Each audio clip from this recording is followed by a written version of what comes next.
The Republic of Georgia is a small country in the South Caucasus. It borders Russia on the north, Turkey, Armenia, and Azerbaijan on the south. When we think of the breakup of the Soviet Union, we largely think of that as being a peaceful event, despite the expectations of some folks. And Georgia was one of the violent exceptions, right? So its breakup led to some ethnic cleansing, civil war, conflict, coups, and that is sort of the history of the 1990s in Georgia. And as we get forward in time, one of the big important events post 2000 is the events of 9/11. So the 9/11 attacks in the United States have an interesting and important effect on Georgian domestic and foreign policy, but I'm going to come back to that in one moment. The real big event is the Rose Revolution in Georgia, which occurred in 2003. It brought to power this guy, Mikhail Saakashvili, very, very pro-Western leader, very pro-market reform, sort of elected with an overwhelming majority. Some 90% of Georgian voters supported him after this popular uprising to overthrow the prior government. And why I think he's so important, so he was trained in the US, he went to Columbia for law school, and he came to power with a very pro-West, pro-America, pro-market, pro-democracy message at a time in which the Bush administration was engaging in what we would now refer to as the Bush Doctrine. We often think of the Bush Doctrine as being the military side of this, the security side, that we are going to, the US, the West is going to change regimes to become more democratic, to be more supportive of Western norms and values at the tip of the spear. But in addition, part of the Bush doctrine was to also use tools like foreign aid and find friends, get countries that would use aid in ways that they thought were more efficient, reward countries that were doing the right thing as a way to encourage other countries to make reforms. There's oft-said critique that lots of foreign aid is being wasted because it's being sent to countries who are corrupt. They're wasting the money, they're not doing the things we'd like. So Georgia stood out as one of these exceptions. It was sort of at this ideal time where the Bush administration was looking for allies abroad.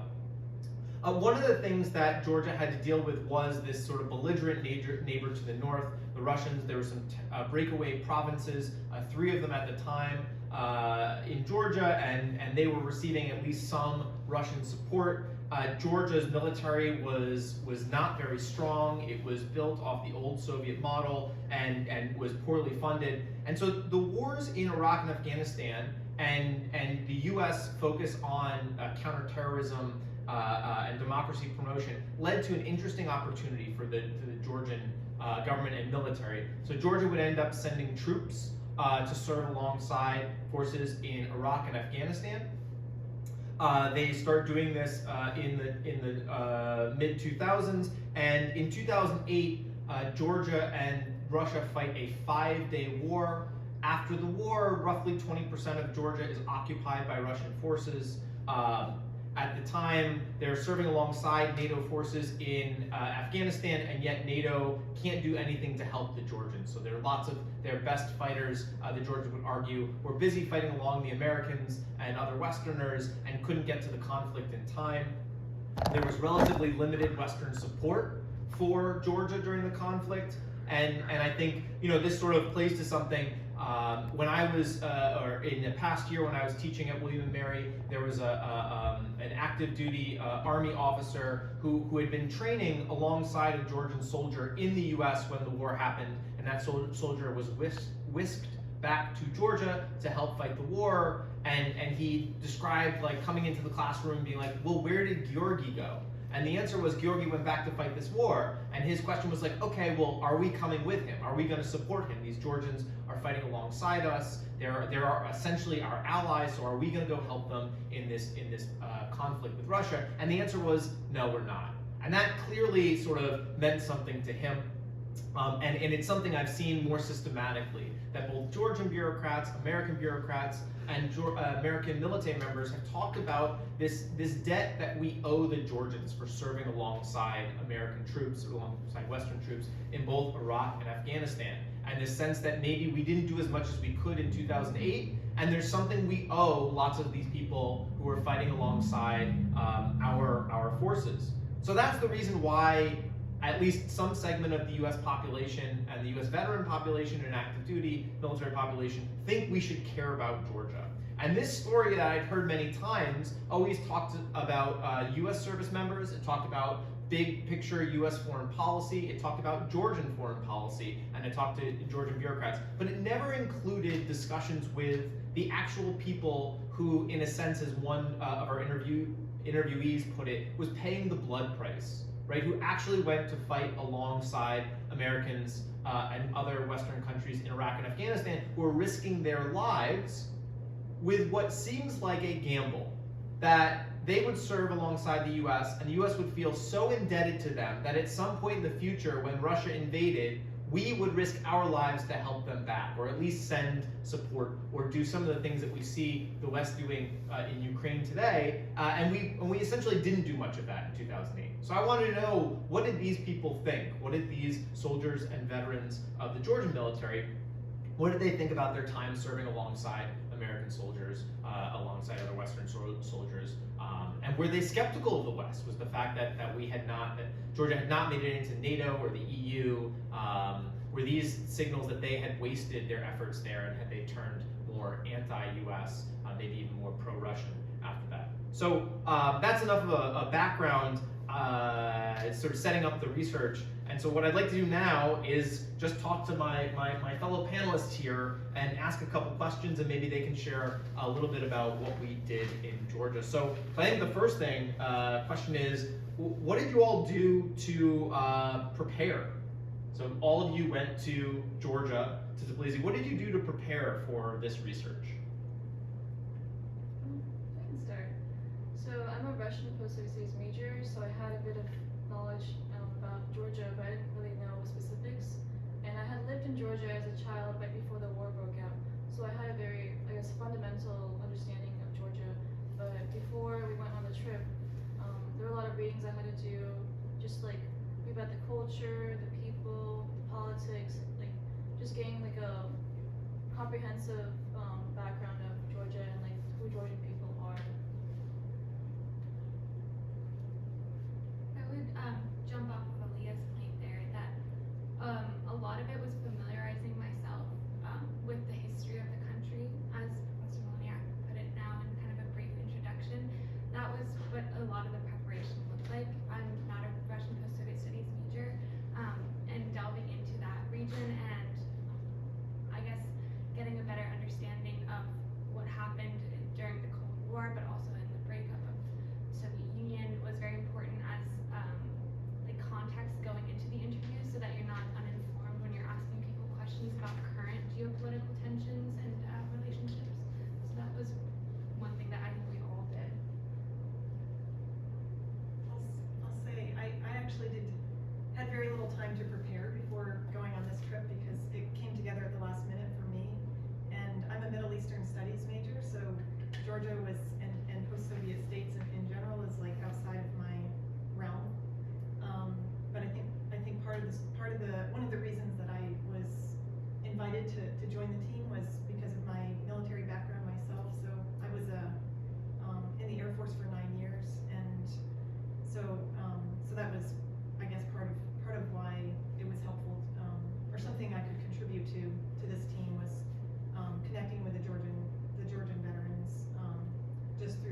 course, we were going right after the start of the Ukraine war, which changed a lot of the dynamics in the country.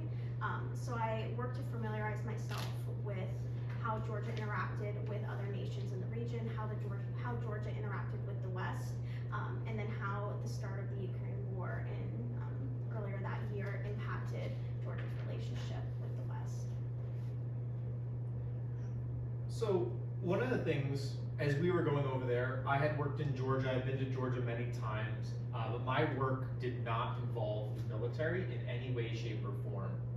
So when we were thinking about how are we going to prepare to do the interviews, we did some sort of very basic training on how to do interviews, what it would be like, what kind of types of questions we would ask. We prepared some documents ahead of time.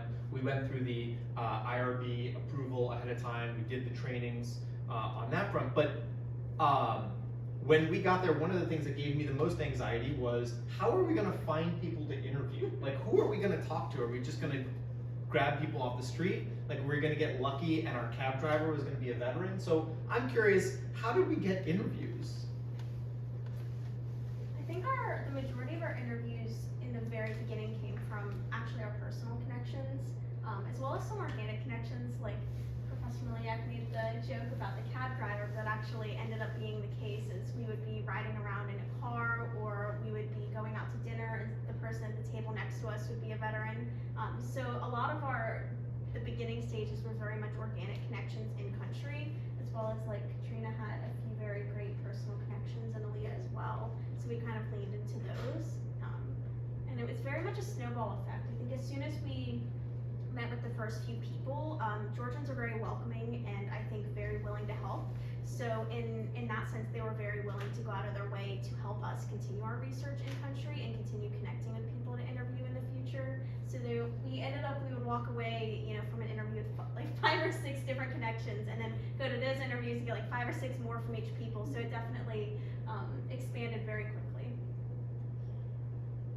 I think one of the most useful resources we had was an NGO we worked with. It was the Georgian Strategic Analysis Center, and through them they really opened the door for us and were able to get us in contact with experts in the field and important government officials and even some military officials. I would also say that, jumping off of Abby's point, some things were kind of serendipitous. I had a personal connection to a researcher in Georgia through family connections, and they managed to put me in touch with a very important official that Professor Maliniak and I interviewed, who then gave so many useful contacts afterwards. And that's kind of the beauty of snowball sampling, that starting with a really great contact just like gives you so many more. And also Abby and I at the airport going to BC, we struck up a conversation with a man who happened to work with the European Union's monitoring mission in Georgia, and then said, come over to my house, I'll introduce you to other members who served in the Georgian Armed Forces. And that in and of itself was completely random, but I think it comes from making the most of the experience and also going out of your way to seek out people to interview. We spent a lot of time in country also just researching works that had been produced to talk to people as a part of different think tanks and organizations that then knew others that they had interviewed themselves or that they knew of through word of mouth. And so a lot of connections were also formed through WhatsApp. People just gave the contact information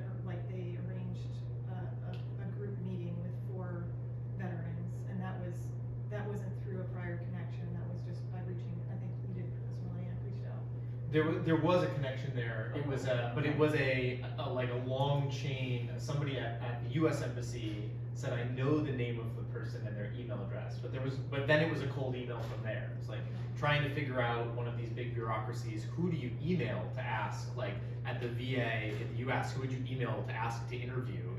I don't know. Maybe there's a press conference. We found that person who set up an interview, which was really amazing. Turned out to be really fruitful. Yeah. So we got these interviews many times through the snowball sampling. Are you surprised at the types of people you were able to contact, or is this roughly what you expected? I think I was surprised because there's like a broad range of backgrounds. You know, we didn't look at people with certain political backgrounds or, you know, certain like job types. It was just different academics, like NGOs and like government officials, and they all had like very varying views on Georgian politics. I was very surprised by the like rank of the people that we spoke to. It would be like speaking to the former Secretary of Defense in the United States, or speaking to like high-ranking government officials now. And a level of openness that they brought to the conversations, I think, was the most shocking. We encountered probably some bureaucratic challenges, but most people were really willing to have the conversations with us, which I think also comes from the vantage point of being American researchers that were genuinely interested in hearing about their experiences serving, and not necessarily their current political views, but also how that shaped now their experiences. Yeah, I was just gonna say the same thing, that I was amazed at the rank of some of the people that we interviewed, because especially like given my background, like my previous experiences in other countries, like when I was in the Air Force, it's very structured, and it's like, and you know, when you're within that kind of a system, you don't just go sit down with a general. That's like a really special occasion, and there would have to be like an invitation, and you must have done something really awesome to get that opportunity. But here I was in Georgia as an academic, as a researcher, felt I had this sort of freedom that I've never experienced before to just contact, establish a connection with even, active duty and former generals and colonels of the Georgian military, and sit down with them and speak with them. So yeah, it was an amazing opportunity to do that. So I'm wondering if you could talk a little bit about like what was it like to do an interview like this? We practiced, I think, a little bit like before we went to Georgia, but my sense was that practice is just going to be different than the real thing. So what was it like to do one of these interviews, to sit down with either one of these high-level bureaucrats or veterans or active duty folks? I think one of the most important things that you kind of learn while you're doing it is learning how to actively listen, because it's very easy to be sitting in an interview and trying to like think of the next question or think of how you're going to respond. But not only understanding what they're saying, but like actively listening and taking notes and being responsive in a way that is productive is really important. So that was something that, no matter how much you practice, when you're practicing, you can go through each of the questions, and each person can give a very blanket response, and then you move on to the next one, and it feels very official. But when you're in these interviews, it is very different, because you want to really be engaged with somebody. And that's why we chose in our interviews to have multiple people, so there can be at least one person that is being very active and listening, being very engaged with the person, and then there's another one that can focus on doing the notes as well. I think it was a bit daunting at first, because in my mind I had like an image of like a very official interview where you're sitting with someone in a suit and like you have a microphone. But in reality, it was really informal a lot of the times. I think I had a few interviews in a coffee shop where we just chatted for a few hours, or in like an office, or just anywhere they felt like convenient for them. So it was really informal in that way. Yeah, one of our experiences, Professor Maliniak and I were sitting in an interview, and then all of a sudden he was like, "Do you just want to go out for lunch?" So we ended up just going out to this lunch with like him and his colleagues, and it was just I mean, in my opinion, I think that lunch was more impactful than the interview itself in some ways. Even though it was a more informal situation, we weren't taking notes, but you got a lot of information from the stories they told and the things that they shared in that more informal setting. So it was, yeah, I was definitely surprised by how informal some of these interviews were. I would also just say that in the beginning, I think probably because we had conducted interviews before, we were less comfortable. And so creating that environment where people feel comfortable to share their experiences is something that came with practice. In the beginning, we had the guidance of Professor Maliniak, who was also in country with us. But then once he left, we had to kind of take that burden onto ourselves to be able to work together and also create an environment that would be most conducive to getting the most amount of information. And I know personally, I was quite scared that I was missing things at all times, so I was frantically taking notes in the beginning. That didn't really stop, but I realized to structure things differently and also to let the interview kind of form itself, because you can't just go in with, these are the set of questions I'm going to ask and I'm going to get this answer, I'm looking for this specific response. You kind of have to let the experiences of what the person's sharing with you shape how you form the conversation afterwards as well. Exactly, yeah, I was gonna say the same thing, that you have to be flexible, and yeah, you have like some goals, some questions that you hope to be able to ask, but you might not be able to get to all of them. But yeah, the key thing is, well, one of the key things is establishing rapport, and it's so important to have them feel comfortable, like you said, to open up, and then to kind of let them lead the conversation to a certain extent. And yeah, and think of questions like Abby was saying on the kind of on the fly, like think of follow-up questions based on what they're, like listen to what they're saying and ask questions that you want answered, but also that seem important to them too, so that they'll continue to give you more information. Yeah, and also we all started off with like the same first question, which was just tell us a little bit about yourself, which I think opened up the door to so many more insights that we may not have got access to if we'd started off with like, what are your views on Georgia's accession to NATO or future dreams of EU aspirations and stuff like that. Yeah, I distinctly remember the first interview that we did. It was myself and then two of the other students who are not here right now, Chuck and Daniela. And I asked our first interviewee, tell us a little bit about yourself. And he went on for 30 minutes and he told us he doesn't smoke and then proceeded to smoke about 6 or 7 cigarettes over 30 minutes and had answered every question we had, just did the tell us about yourself. So a lot of times these interviews, you sort of felt like, well, we clearly have a good list of questions because people are covering them, they want to talk about this anyway, but now what do we do? And sort of going into different areas, which was a lot of fun. I wonder if you all want to talk a little bit about what you found, like maybe one finding from the interviews, from our research in Georgia that was interesting. I think the Russian influence aspect is really interesting. Arriving in Georgia with the Ukraine war, and like Georgians had like overwhelming support for Ukraine because of their own experiences, but just seeing how people interact on the streets, not just in interviews.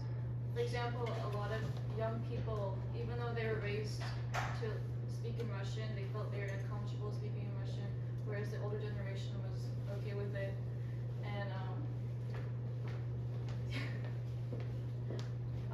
I think another finding that has to do with Russia was the switch from a Soviet military model to a Western one, and it's very difficult for Georgia because a lot of their technologies and their equipments and their tactics are from the Soviet Union, so they really had to adjust once they started cooperating with NATO and Western forces.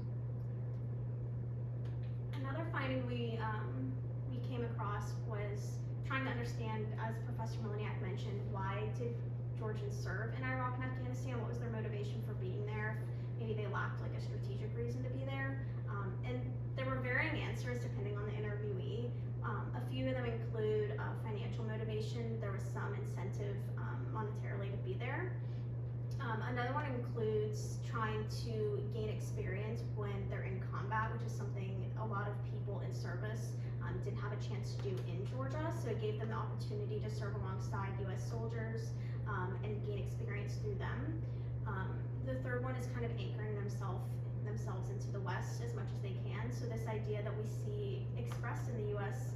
As well of like, we owe Georgia because of their time there, so they were trying to show the West that they could be a valuable ally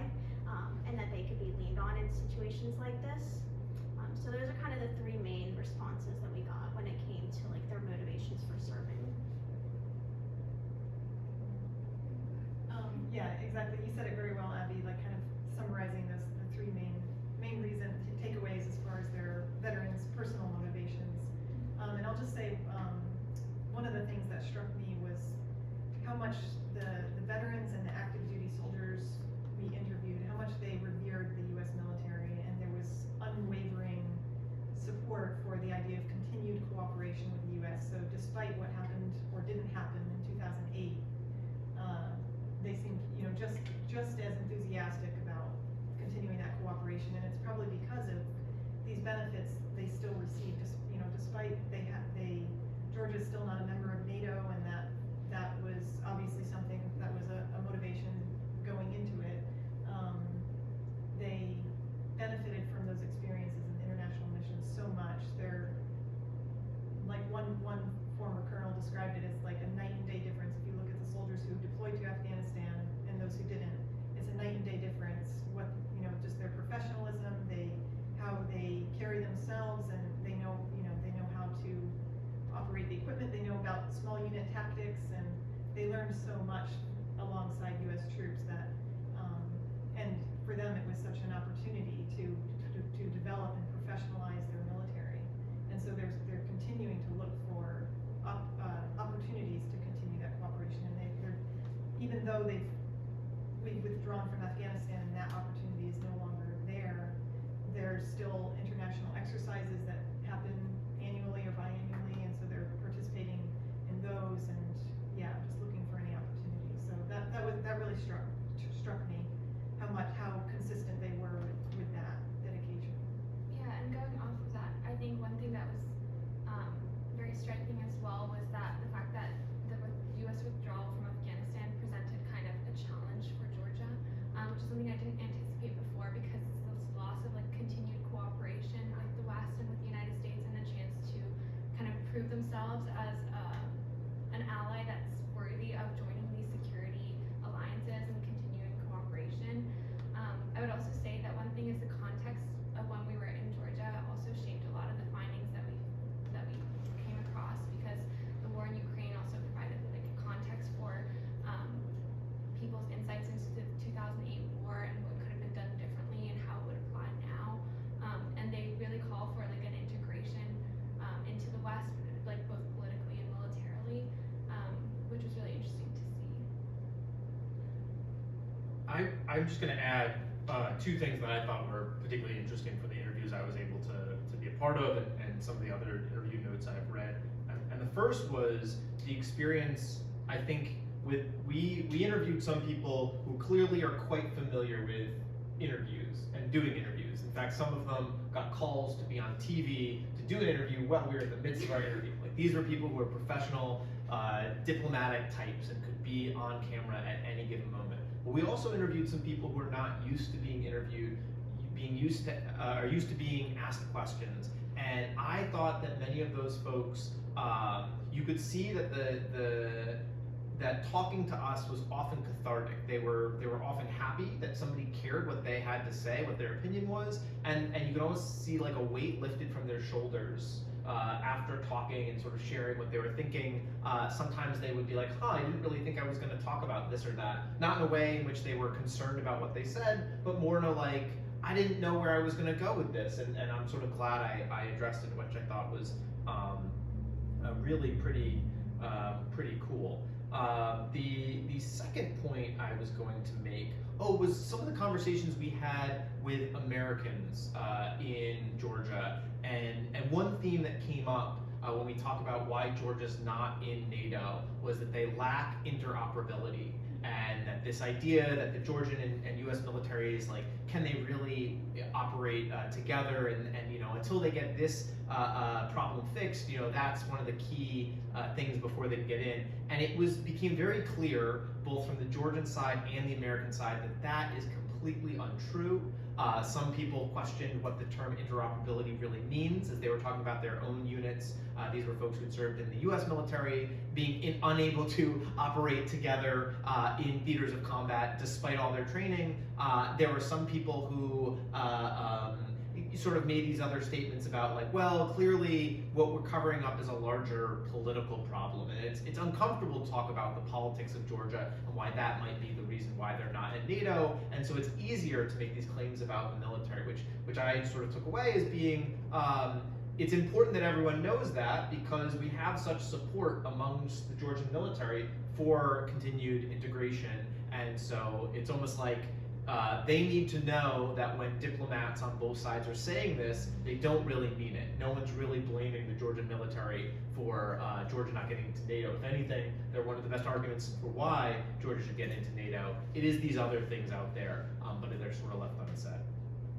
So I think one of the things, though, I mean, the research is excellent. You all did excellent jobs. I was just a passenger on this crazy train. But what I'm also interested in is if you can share a little bit about like the experience as a whole. If you take a step back, it's been a couple months now since you've been in Georgia.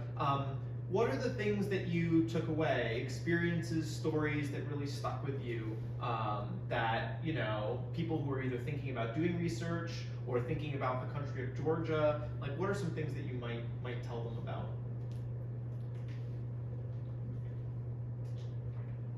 So I think for me, I feel like this summer might have been one of the most important summers of my life. For me personally, like going back to Georgia after being there as a child and then seeing it in a new lens, I think it opened up my eyes more.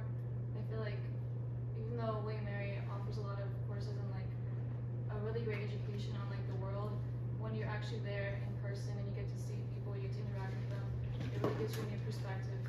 And I think just like having an open mind when doing the interviews is really important.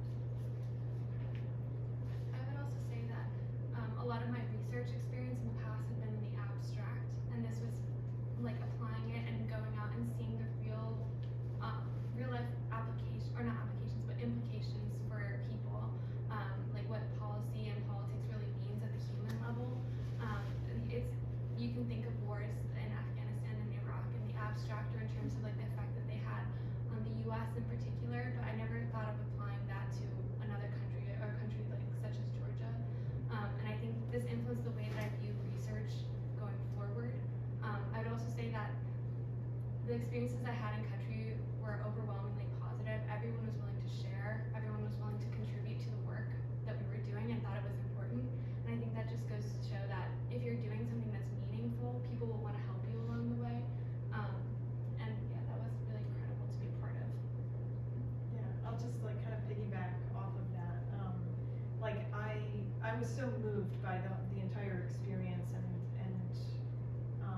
how welcomed we were by the Georgians and how much, I mean, it made me feel proud to be an American being there, which was surprising. I mean, I know some people told me that, like, oh, Georgians, they love Americans, you're going to be welcome there. But I didn't really know, you know, to what extent until I actually went, and then just like speaking with these people, it was really humbling in a way because it almost feels like undeserved like respect and admiration, and we were treated like, I mean, often we were treated like diplomats or something. Like that's how much they respected us, and like just automatically, I think, just because of our American identity, and just welcomed us and were, you know, so willing to provide whatever we needed, whatever they could do. And but also I got the sense from a lot of them that they were hopeful that something positive would come out of this, like by speaking with us American researchers, especially like you said, the ones who don't give interviews very often. They were moved by the fact that we were interested in even hearing about their stories.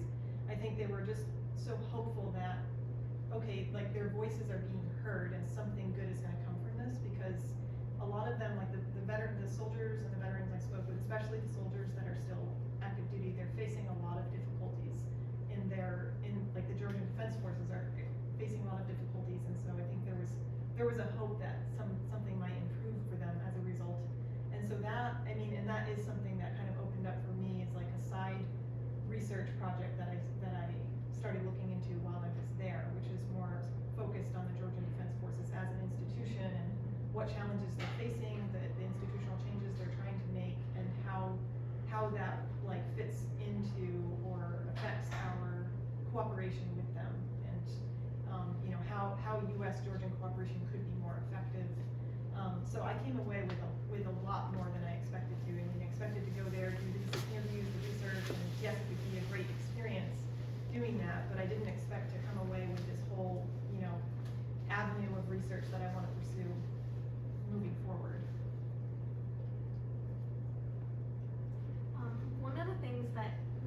struck me. So this is my very first time abroad, so it's already a very new experience for me interacting with people from a new country, and I think Georgia's unique even outside of traveling abroad. It's a very unique country. And one of the things that really struck me is just how open to connection people are, and I think that's kind of a theme throughout all of our experiences, and a theme that we talked about today a lot is when you're going out to dinners or when we interacted with GSAC, or the Georgian Strategic Analysis Center that Aliia brought up. All of our connections there were very personal rather than just on a professional level like you see in the United States when you go to networking events, you exchange business cards, you handshake, and then you move on and never see anyone again. Everyone is very personable, everyone's very open to these personal connections. We ended up getting lunch or dinner with multiple of these people later on. And you really establish this great network there of people not only just professionally that you want to interact with, but that you want to get to know on a personal level as well, which I think is a really beautiful thing that we got to experience. I am not like physically on the panel, but I am a fellow who went. I was just late, and I just wanted to pitch in, if that's okay. Yeah, please. Yeah, I just wanted to say, we're in a very critical time in Eurasia right now when there are two like very distinct nationalities that are surging out of their native countries. For very different reasons that stem from the very same cause. And it was really interesting to see on the ground how they mingled together in social settings from like purely like an anthropological perspective. Because when I was there, I had the opportunity to observe and be immersed in like basically a diverse community of like Ukrainian like refugees, as well as Russian migrants, particularly like the LGBT or the artists who had fled from Russia in the very first wave of the war. And the way these two communities were able to like put aside, governmental, the war effectively and try to work together and develop a cohesive community in a country that is completely foreign to both was really fascinating. I know one event in particular I attended where basically the use of Russian was banned effectively. And all of the attendees, had to speak English or like Ukrainian or some other language. And there was this one presenter, it was an auction, and he was presenting this art piece he had created. And he was crying because he couldn't really speak any other language but Russian. And he had no other choice because he wanted to communicate his art, which, really spoke up for like the anti-war cause, and he had no other way. So I think this is a phenomenon that's happening like all across Europe right now. I'm currently working on a research project now where we see these kind of developments in like Germany and Poland.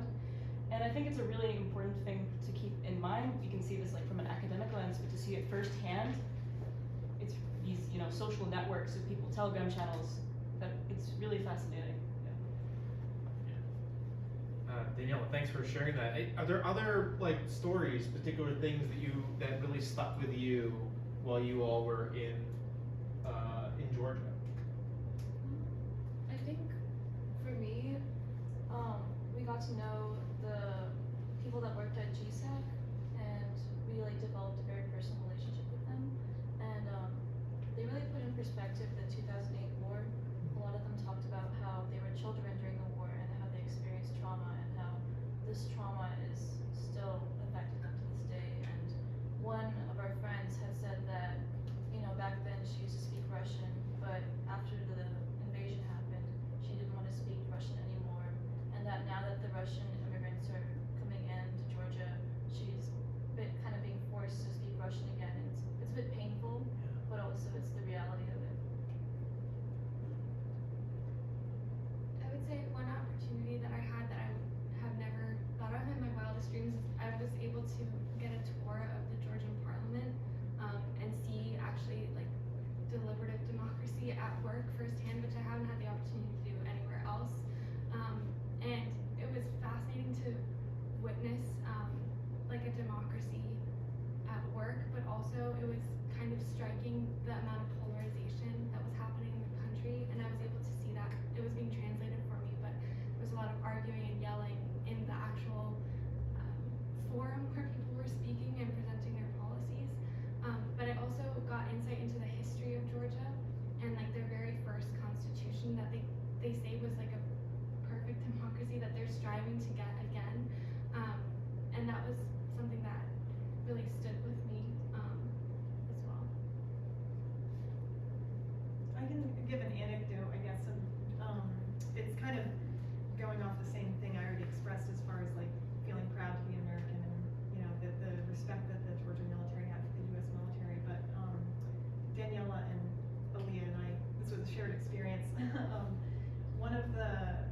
the lieutenant colonels that we interviewed he was just so pro-American, like, based on his experiences in Afghanistan and Iraq. He said that, like, when we were in Afghanistan, we were like one family, the Georgians and the Americans, and we knew that our friends were behind us. They had our backs, they were in front of us, and they were overhead. We had air support, and like that's just like it makes me want to cry when I hear that, because it's so powerful, that connection, and because of his experiences there, his positive experiences with the U.S. military, we were being rewarded for that, because he invited us to his home in the village and like was so hospitable. He introduced us to his family, and we had a meal with them, and they like, I think the Georgians have this saying that a guest is a gift from God, and like that's literally how it felt. Like this grandmother woman, like his mother, who like hugged us as if we were family when we arrived there, was just so touching, and like just something I never would have expected to happen. And yeah, in the broader sense, it feels like it's just an amazing thing, like when two nations are somehow friends, like that, because of that experience that the two militaries had in Afghanistan. Now, like other, we are coming there as researchers, and we're benefiting from that relationship, and it's like it's a continuation of that. Like it's establishing a connection with another culture and another nation. So that was a really powerful, profound experience for me. I think one of my fondest memories there, Daniela mentioned this group of Ukrainian refugees as well as Russian migrants that we kind of interacted with while we were there. And there was one particular woman that I ended up having a chat with for like an hour and a half in a park, and we were just kind of talking about her life growing up. She was originally from Ukraine and then went to Russia for school, and then fled to Georgia at the start of the war. And it was really interesting just to hear her experiences in life and how drastically different comparison to my experiences here in the U.S. like family relationships are, personal relationships are, just general norms, and how drastically her life has been impacted. You get to see the impact of like the Ukraine war, not only on Ukrainians but people in the region as well, and just how impactful the Ukraine war is on so many people. So that was definitely a very impactful experience for me. I think maybe if there are any questions from the audience or anything that is of interest. Otherwise, we have maybe we'll wrap up with a couple last things.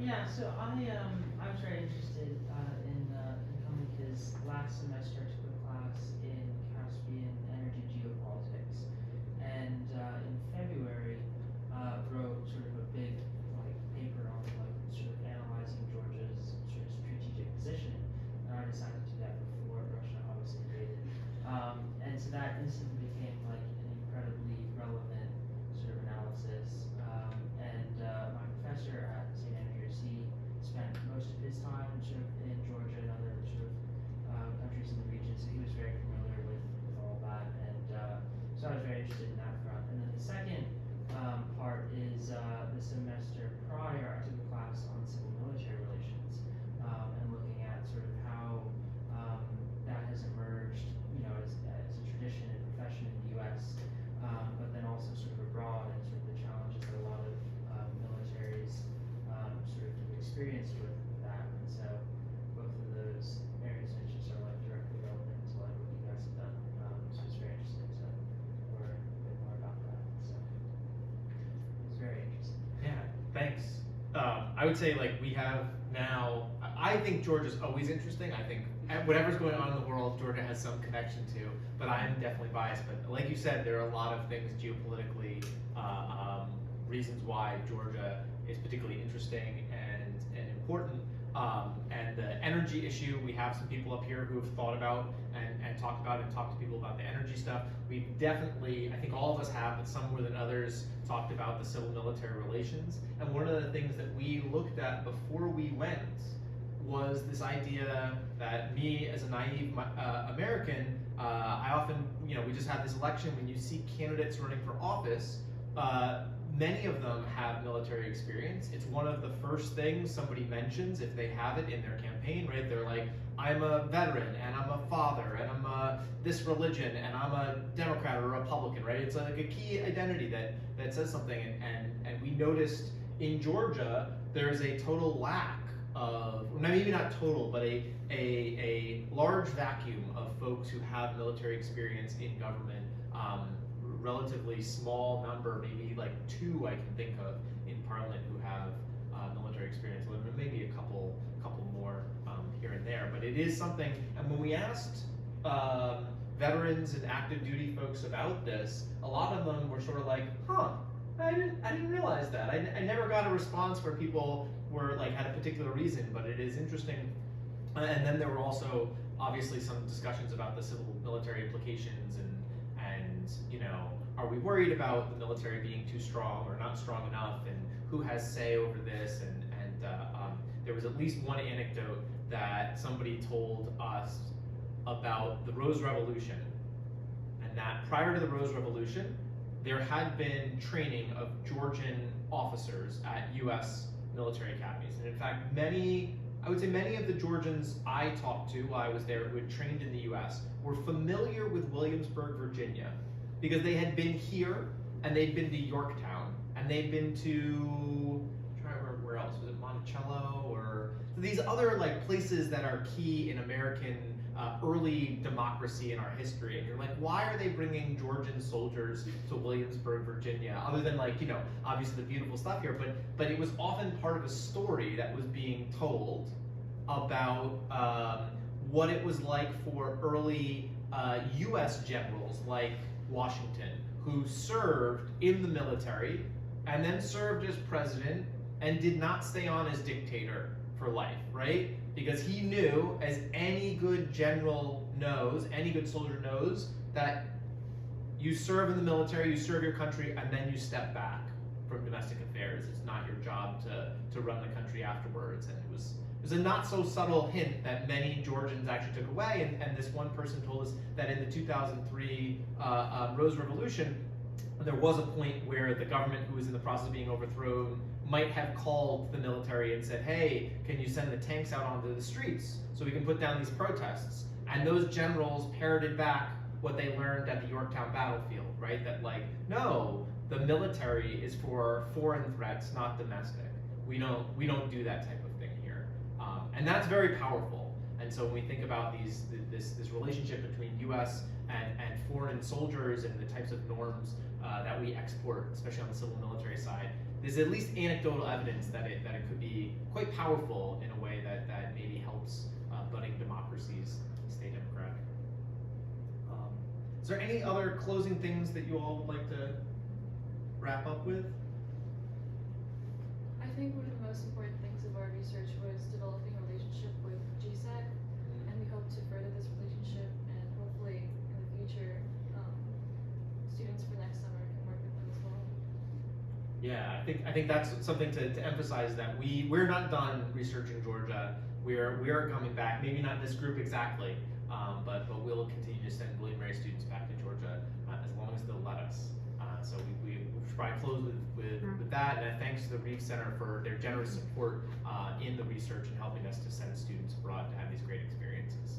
So thanks to the audience for coming as well.